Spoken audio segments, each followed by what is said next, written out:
this is a huge hemipelvectomy. So essentially they've taken half of the pelvis out due to cancer. So what you're looking at are the femoral vessels and nerves, and my colleague here is stabilizing the leg because there's currently no connection to the pelvis. So what I'm going to do is start elevating some muscle flaps and some skin and see if I can get everything back together, covered, and stabilized. I just want to show you something. Because this hip is not articulated, because this femur is not connected at all to the pelvis, this leg actually can shift up and down. So this further complicates the reconstruction because I need to essentially find the right length, and I've elevated this muscle because we're going to bring it like this to connect to the remnants that are over here.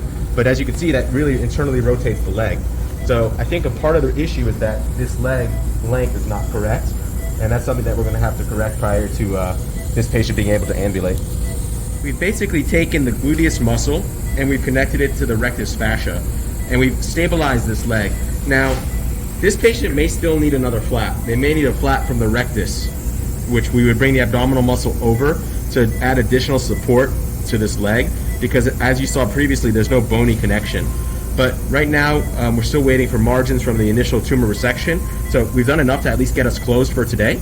So we're gonna at least close things up for now, and then we'll see if we need to do a surgery in the future.